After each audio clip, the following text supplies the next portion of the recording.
preparing to lift you from your Lo-Debar. Have you ever gone through a moment when you seem invisible, forgotten? Look like life is going haywire for you. It is during that time when you are forgotten that God comes and uplifts you. Welcome. This is Marketplace Media. My name is John Kemani. Now, yesterday we saw how David was able to experience victory after victory.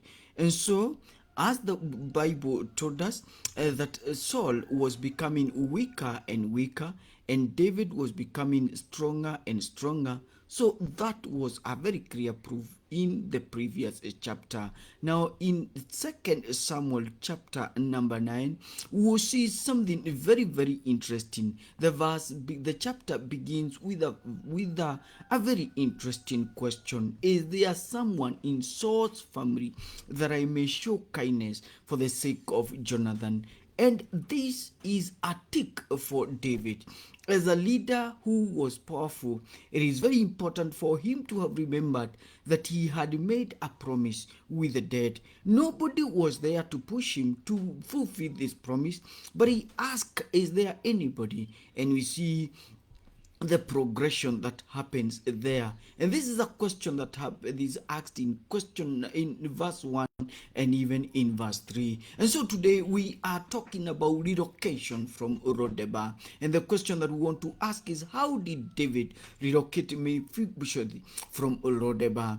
It's very interesting that question shows David as a godly man, as a man who believes in keeping promises, because a heart that remembers its covenant will always act in kindness. Now, allow us very quickly to jump into key names and praises that are mentioned in this praise. We begin, of course, with Lo-Debar, which simply means no word, a praise of barrenness, a praise without recognition. It's a praise of obscurity, if you ask me, where Mephibosheth lived. He was unseen, he was unforgotten. It simply shows barrenness and neglect. And can I tell you, most of us can be in that space where we're living in Lo-Debar. You can be in a marriage where it is Lo-Debar. You can be in business but still in Lo-Debar. You can still be in ministry in Lo-Debar. Please hold it there. Then there's Mephibosheth.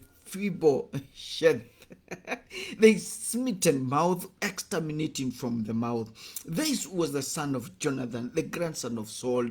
What was he? He was lame from childhood. And this again shows a crop of people who are marginalized, who are overlooked, who are insignificant in the eyes of people. And then there is the Ziba, which means gift. Interesting. A servant of Saul's household. He provides information. There is the custodian of the information. He has the history. He knows what has been happening around the house of Israel. The house of Saul. And when David needs that critical information, he voluntarily and willingly and generously give it unto him. Now, this chapter 9 is a short chapter, and so it's divided into two major sections. Section number 1 is verse 1 to 4, where David intentionally and voluntarily, goes out there and searches for anyone in Saul's family, so that he can honor him for the sake of Jonathan. And you see in the second section, that is verse 5 to 13, we see how David now goes and keeps his promises, how he lifted the glory. Now the question we are asking here, how did David relocate Mephibosheth from Lo-Debar? Two things very quickly. He looked for the lost. He looked for a lost. David intentionally and deliberately looks for someone. He searches for information. Is there anyone in Saul's family? And not that in Saul's family, he doesn't have bitterness or anger. He simply says, is there anyone in that family? So he is prompted by a purpose. There is a godly, a clean, a holy motive that is inside him that he wants to, that prompts him to ask, and that we find in verse 3 and verse 1 and 3. And then the question is powered by a promise. He wants to act in a kind way. This was the covenant, the promise that they made with Jonathan many years ago, but he is full of kindness, and David remembered his covenant with Jonathan and actually desired to act faithfully. And then number 3, it is the information is provided by a proxy, by Ziba, the gift. He provides it, and he says what has been happening and where Mephibosheth is. Very, very important. And can we pause right there and ask the political class that, please, when you have power, do not use the power that God has given to you to punish, to terrorize, to bother those that were ahead of you. Please give them peace. Ask questions that will restore the dignity, that will restore the smile, the happiness of your predecessor. We've seen situations, instances in these in Africa, more specifically, where the incoming leader have actually been a thorn, has actually been a bother to the predecessor. Please remember, whether you got that power through the gun or whether you got it through democracy, please, it is always not good. It is not ethical for you to terrorize your boss. Now, David picks Mephibosheth from Lo-Debar, a forgotten praise, a heart that remembers the covenant, will never leave, will never be lost in darkness. Now, the second thing that David did to relocate Mephibosheth from Lo-Debar is that he lifted him. He lifted the glory. Where did he get him? Lo-Debar, a forgotten, an insignificant, a marginalized person. He went for him. He relocated with respect. Mephibosheth was moved from Lo-Debar, a place of barrenness, a place of obscurity, a place of, we would say nothing, from the Korogosho, if you ask him, from the Madare. And where does he bring him? He takes him to Jerusalem, the city of the king, the praise of honor, the praise of fullness, the praise of peace. That is where David is taking Mephibosheth, a crippled guy. Now he restored him with resources. Saul's former property is returned to Mephibosheth in verse 7 and 10. Look at that kind of kindness that David is doing, using his power well. And then he is relieved with responsibility. Mephibosheth is not to work again. He is to eat at David's own table. And David goes and uses his power well. He calls Ziba the gift and tells him, hey, you are going to manage all the servants of Saul, and you're also going to work, and ensure that Mephibosheth is wealthy or is rich. That is very, very important. And then look at the way that David is able to tell this crippled man to eat at his table.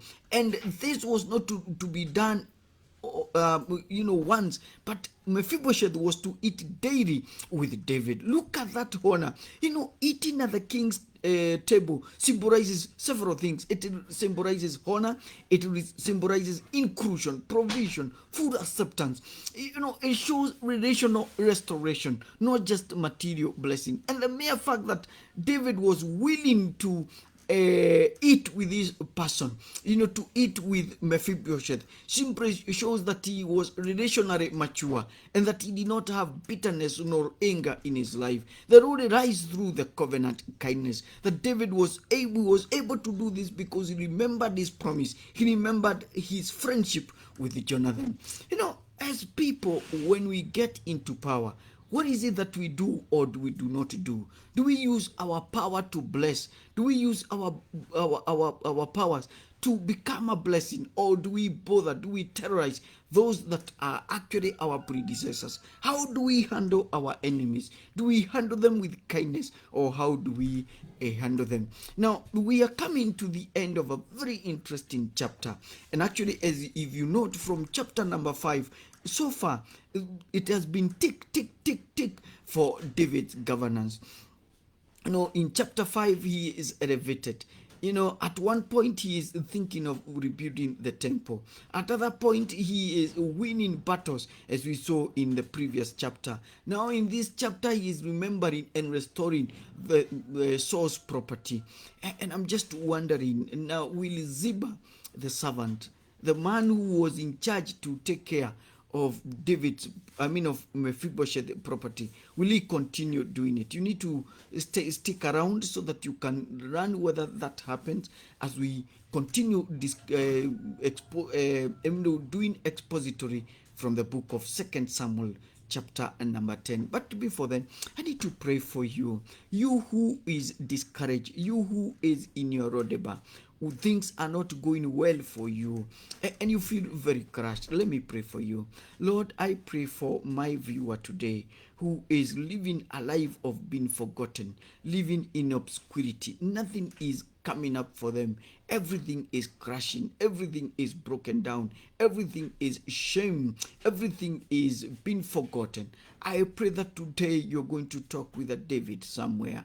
You know that I pray that this one, you're going to make him a candidate of kindness, a candidate of restoration, a candidate of breakthrough, a candidate of provision, a candidate of honor and respect in the mighty name of Jesus. I pray for those that have been silent, those voices that are quiet, those voices that are covered with shame, those voices that are covered with grief and bitterness, Lord. May you remember them, Lord, in their Lo-Debar, my Father. May you relocate them, Lord. Relocate them from grief to gladness. Relocate them from worry, my Father, to joy and provision. I pray that, my Father, that which they have lost in their Lo-Debar, my Father, that, Lord, you're going to restore it in Jesus' name. And my Father, I pray that you're going to remove them from humiliation to honor in Jesus' name. I pray for encouragement in their lives in Jesus' name, that my Father may be able to smile.